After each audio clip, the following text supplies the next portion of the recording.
मुख्यमंत्री जी ने आज कहा है कि 5 तारीख को जो है वो सैलरीज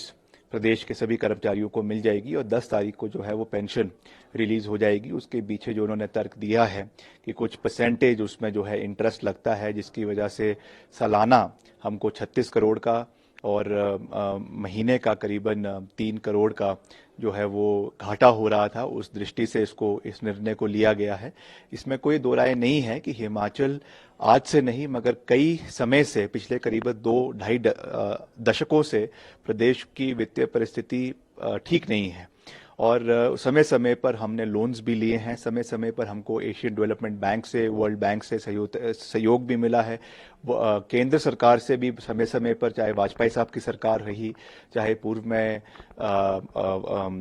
डॉक्टर मनमोहन सिंह जी की यूपीए सरकार रही, उसमें भी बहुत से बड़े बड़े वित्तीय पैकेजेस प्रदेश को मिले हैं। इंडस्ट्रियल पैकेज प्रदेश को मिला, जिसकी वजह से हमारे इंडस्ट्रियल एरियाज में फार्मास्यूटिकल सेक्टर बहुत बड़े स्तर पर प्रदेश के अंदर कार्य कर रहा है। तो ये सब चीजें हुई है, मगर आज निश्चित तौर से एक फाइनेंशियल संकट थोड़ा सा प्रदेश में जरूर है और खास करके जो हमारा रेवेन्यू डेफिशिएंट ग्रांट्स प्रदेश की कटी है, उससे भी हमको नुकसान हुआ है, क्योंकि पहले करीबन 12,000 करोड़ रुपए मिलता था। अब 15वें वित्त आयोग के सिफारिश की वजह से वो मात्र 3,000 करोड़ रुपए रह जाएगा। वैसे ही जो हमारी बोरोइंग कैपेसिटी है उसके ऊपर भी कैप लगाया जा रहा है। तो इन सब चीजों की वजह से प्रदेश में ये समस्याएं हैं, मगर उसके लिए सरकार महत्वपूर्ण कदम भी उठा रही है। हमें ये भी देखना है, हमारी आबकारी नीति से हमको कई 100 करोड़ रुपए का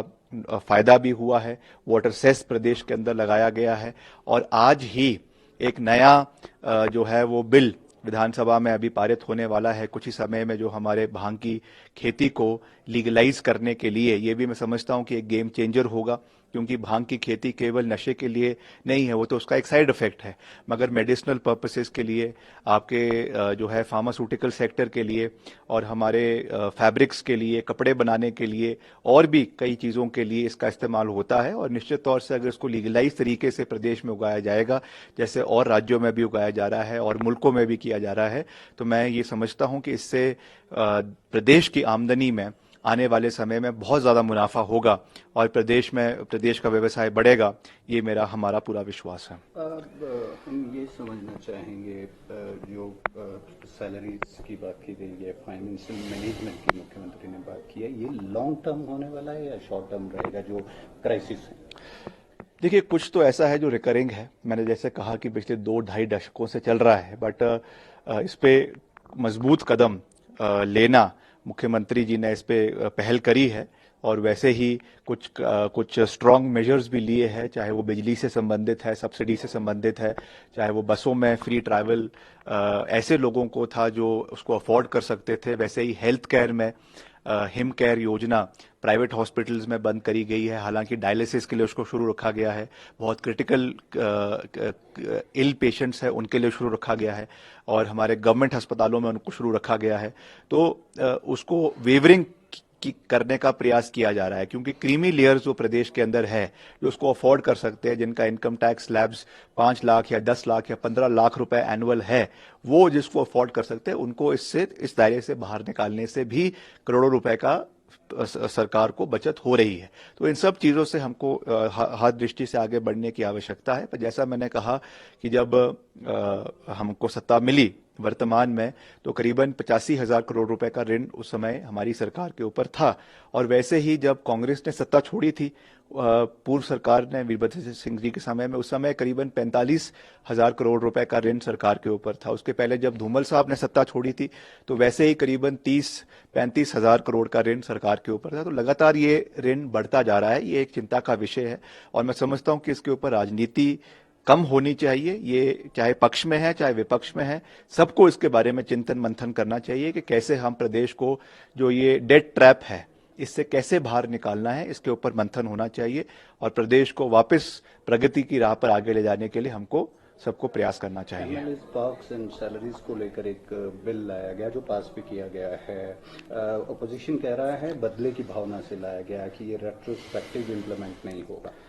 नहीं, देखिए, मुख्यमंत्री जी ने इसमें अपनी स्थिति स्पष्ट करी है कि जो पीछे पूरा घटनाक्रम हुआ, उस तरीके का घटनाक्रम भविष्य में ना हो हिमाचल प्रदेश के अंदर, उसके लिए एक डेटरेंट है, उसके लिए ये निर्णय लिया गया है कि इस तरीके की सुविधाएं उनको नहीं मिलनी चाहिए जो पार्टी के साथ गद्दारी करते हैं या जिनको जिन सिंबल के ऊपर चुनाव जो है इलेक्ट किया गया और बाद में किसी न किसी कारण से उन्होंने पार्टी को छोड़ दिया, उसकी उस चीज को एक संदेश देने के लिए इस चीज को लाया गया है। इसका कोई इलविल नहीं है, कोई पॉलिटिकल एजेंडा के साथ इसको नहीं लाया गया है, मगर आने वाले समय में इस तरीके की राजनीति हिमाचल के अंदर ना हो, उसके लिए इसको उस प्रयास में इस बिल को हमको देखने की आवश्यकता है। एंटी डिफेक्शन लॉ कर्ब होगा इससे जो तोड़ते हैं?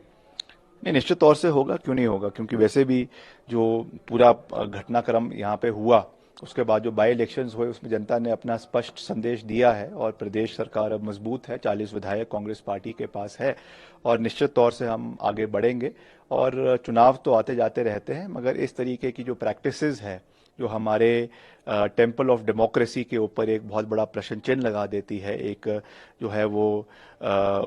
एक जो छीटाकशी करती है, उससे हमको बचने की आवश्यकता है और उसके लिए अगर कोई कड़े कदम उठाने की भी आवश्यकता पड़े तो I think it is in the larger interest of the state that such kind of decision should be undertaken. आखिर में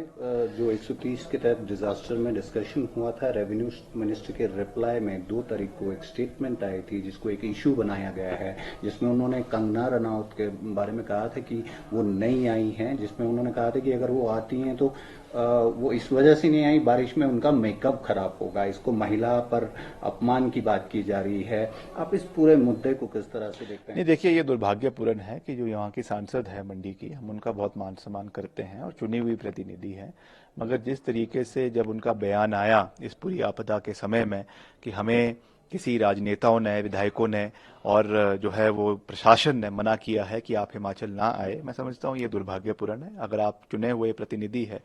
तो आपको मुश्किल समय में तो खास रूप से अपने क्षेत्र के लोगों के साथ रहना चाहिए और खास करके उन्हीं के